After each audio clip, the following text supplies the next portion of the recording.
Good evening, ladies and gentlemen. How are we getting on? So, Starfield Direct has just been through this evening, and yep, it's been pretty much what I was hoping for, to be honest. I'm absolutely blown away. So, let's have a look at my first sort of thoughts and reactions.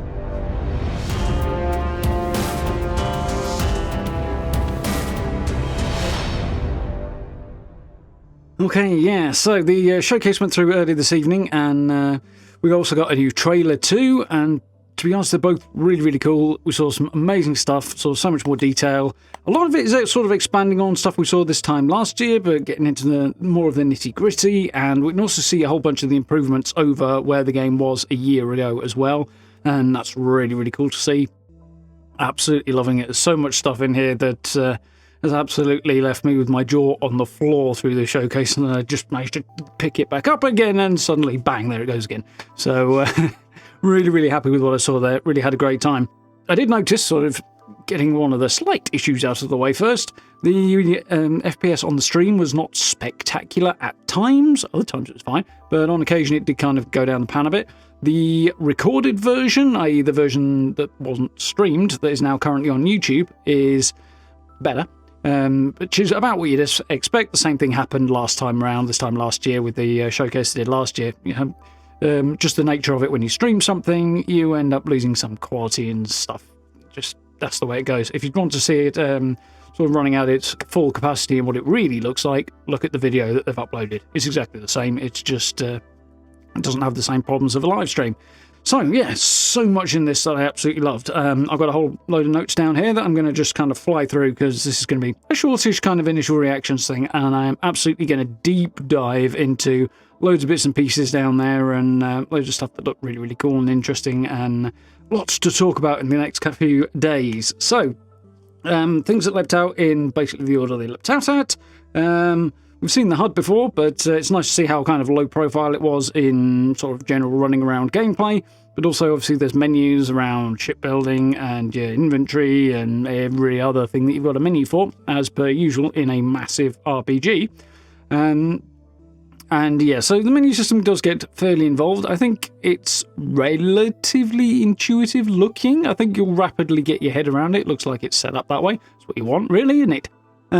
So yeah, that's cool. There's a lot to it, and so many systems going on that, which is more or less what we'd expect from a Bethesda RPG, especially a new one. So yeah, one next cool thing that leapt out at me, they were talking about how you can look up into the sky and see a moon hanging over your head, or planet, or whatever it may be, and should you want to, you can turn around, get back in your ship, and you can go there. That's taking the idea from the last few Bethesda RPGs and blowing it up to the next level, really, isn't it? Obviously, you get Skyrim or Fallout 4 or Fallout 76 as well. You look at something in the distance and you can just walk there and go to it. Obviously, making that with a planet, the same kind of thing I believe does happen in some other games. But yeah, Bethesda taking that idea up and you can actually get up there and go and see what's out there, literally. So that's really, really cool.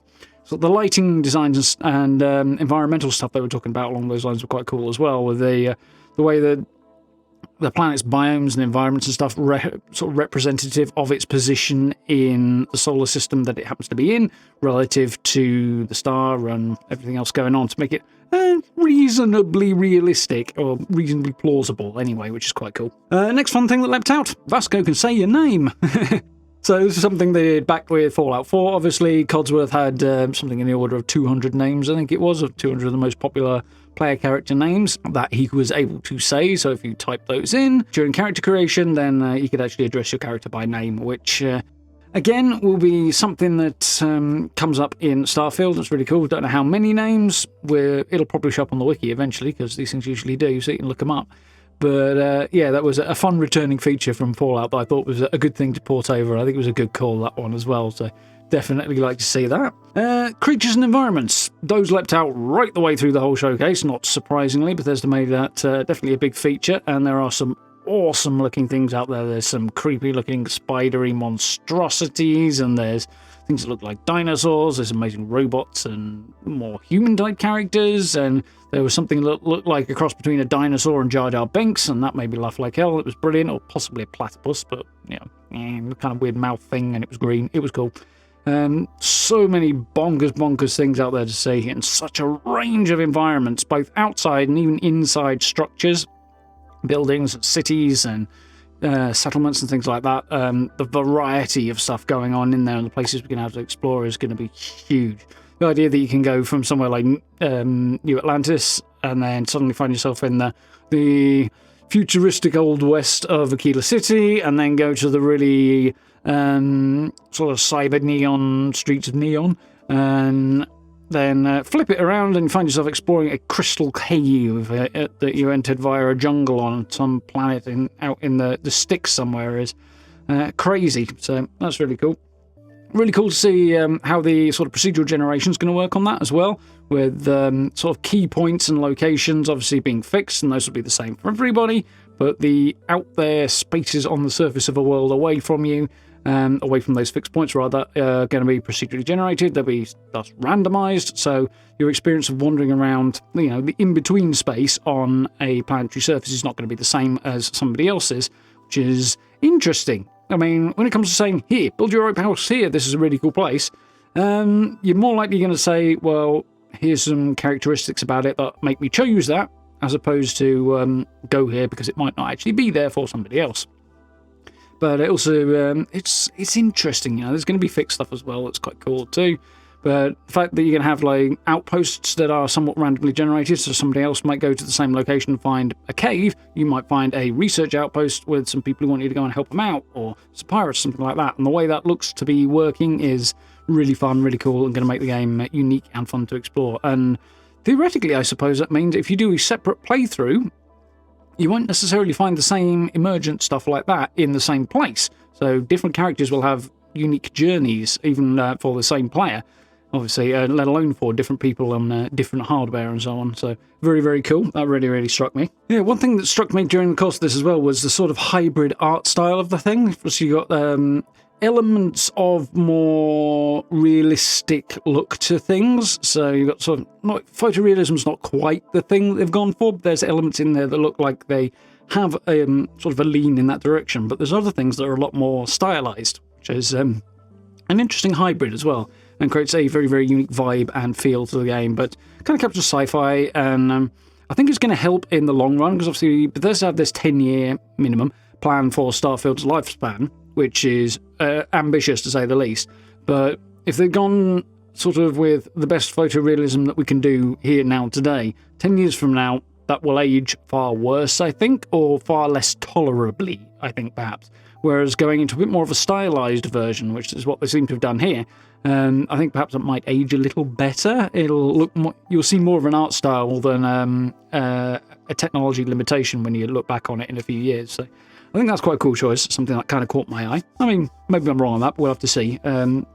Either way, visually, it's pretty distinct. I think Starfield's going to be one of those games people are going to be able to look at from way off in the future and just immediately go, I know what I'm looking at there, which is really, really cool. One of the things I was hoping to see, we will be able to board and explore derelict ships. That's going to be really, really cool. I think that adds to a really interesting environment. It includes space stations and stuff as well we'll be involved in exploring, but just another set of environments and situations to find ourselves in that's really cool. Which leads on to the next thing talking about ships, is that we won't just be having one ship, you'll be able to have loads of them. I think the word fleet did get used at some point in there, I think. But yeah, that's really cool. The idea that you can have multiple ships, you can buy more ships and then customize them for specific purposes and assign, potentially, I think, different crew members to different ships for different roles. So if you want to go on more bounty hunting, piracy type missions or that sort of thing, combat-oriented stuff, you can have a ship that's geared towards that with crew members who are geared towards giving you benefits that are conducive to those activities. You can have more freighter-based ships, you can have more exploration-based ships, which are presumably a hybrid somewhere in the middle. And there's so much variety, and some of the designs people were putting together took the idea of a spaceship and then did stuff to it that was just like goofy beyond belief, but was funny that you can do that. I can't see myself doing it, but the implied flexibility there is amazing and really, really cool, so I definitely like that. Yeah, it looks like beyond just the outpost system, or in conjunction with it perhaps, your ship is going to be your home, sort of your mobile home, I suppose, and you'll be able to craft there, store things, have items on display, much like you'd expect to in a player home. which you can also do in your Outpost, and we've actually got a bit more of a look at the Outpost system this time. Again, not as much as I would have liked, but it seems to have confirmed kind of some of my little concerns, but yeah, it does look like it's potentially going to be interesting as well. The pieces we've got there, the modules, are really, really cool. I'm kind of a little bit unsure about the not being able to individually construct things so much, but having more prefabricated rooms that we're placing down, because I do feel that limits creativity a little bit. But it looks like they've done a pretty good job on this, and I suppose it depends on what range of styles and functionality and just how much stuff there is out there to get hold of. Plans and things like that for different building styles, which I imagine there will be a fair bit out there, so we'll have to wait and see and dive into that more, but I'm sure we'll invent our own level of creativity. A lot of that seems to be leaning towards decoration, which has definitely been a big thing in Fallout 76. Decoration has been the big thing that made a difference in my builds for the last few years, so yeah. Emphasising that is not a problem, but it'll be interesting to see how that goes as we get sort of into the system with Starfield. So, yeah, combat, both on the ground and in space. It looks like they've gone pretty much all out on both of these things, which is really cool. So there were things we were talking about earlier that in a previous video that I was hoping to see on this, sort of developments of space combat. You can see from what they showed us here, they talked about adjusting power levels for different functions, like, be it your grav drive, your shields, your engines, your missiles, your lasers, and there was something else in there as well, which I've now forgotten, but it's on there. So you distribute power. That comes up in quite a few other games as well, which is fair. But they've kind of lit into this to make the space combat really more of a thing that is going to be something that you can really kind of get into the meat of. And different ship modules and setups and designs and stuff that will facilitate that is really, really cool as well.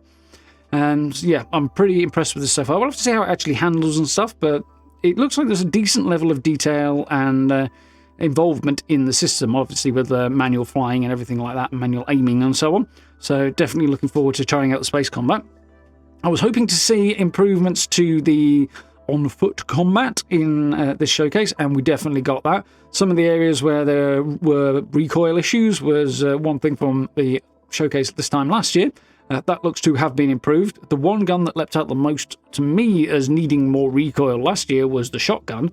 The Grendel, the sort of P90-ish type gun, didn't have a lot of recoil, but it did have a bit, and the real-world gun it vaguely kind of looks like it might be modelled on also was supposed to be quite easy to control the recoil on, so I was fine with that.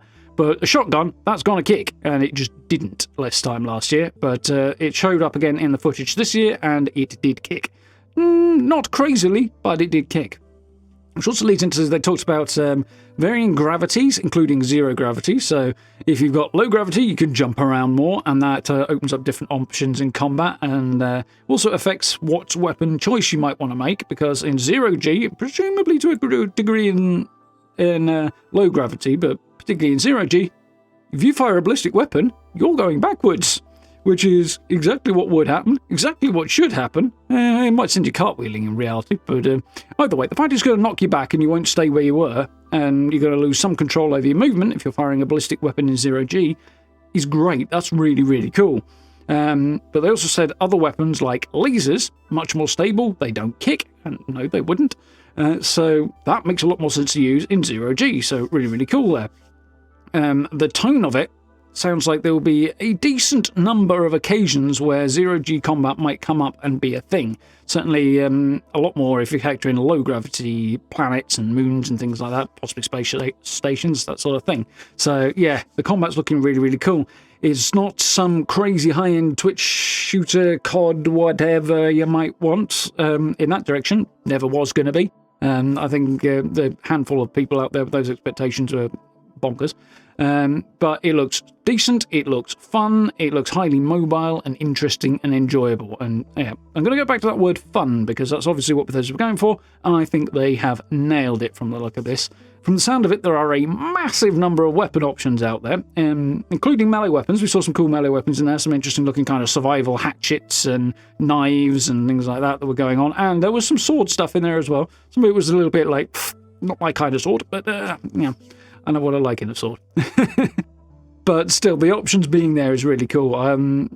There was one of the devs said he really liked speccing into unarmed combat and just punching things to death, which looked like it was great fun, and the use of physics in this game looks good. Bethesda have always been into silly physics and exaggerating it, things going flying, and Fallout fans will be very, very familiar with bloody mess perks and stuff like that. Obviously, the elements of silly physics, we saw some of that this time last year, but they kind of doubled down on showing that this year, where you shoot somebody's jetpack and it malfunctions and sends their now newly deceased body cartwheeling through the atmosphere is absolutely hysterical, and there's going to be a lot of fun around that, I think, in there.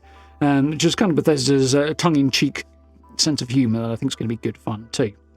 So, that for now is my initial reaction and takeaway from watching the first showcase and having a very swift watch through of it with sort of one eye again whilst I was grabbing the B-roll that I will hopefully have been throwing up through the course of this video. But yeah, really enjoyed that. I'm going to be going absolutely ham on pulling this showcase apart and looking at really cool stuff and talking more detail about the bits and pieces, some of what we talked about here and probably some stuff that I didn't talk about because I'm sure I've missed plenty in the coming days and weeks on stuff. So yeah, if there's something you want to sort of dive into, hopefully you'll be here for that one. Like, subs, social media links, merch store, all that good stuff as usual down below if you want to. Notification bell. Of course, there's also a few other things to talk about coming up as well, like a new Fallout announcement, which was surprisingly in the Xbox showcase just before it, which was quite cool. So definitely going to be touching on that one. And yeah, very, very hyped for Starfield. Cannot wait to be getting into this game. It's I've said it numerous times at this point, but sci-fi RPG with a grounding in reality is very much my kind of sci-fi. And in fact, it's a BGS game as well. What Bethesda do with their style and the way they make their RPGs, I love all of that too. So put it all together and you're getting something that is very, very, very much my cup of tea. So I cannot wait to dive into this. But I could ramble on excitedly for quite some time at this point, and I think I probably have done already. So I'm going to wrap this one up. Thank you all for watching. Hope you're as excited for Starfield as I am, and keep it here if you do want to see more. I will, of course, be all over this. Cannot wait to get stuck into this. And yeah, obviously, more Fallout coming. We've got live streams of Redfall, which we are working towards the end of now, and some more stuff over the summer as we move steadily towards playing Starfield in September. So, you know where all the buttons are, links, all that good stuff down there. Please do hit those if you haven't already. I very, very much appreciate, and I look forward to speaking to you all very, very soon.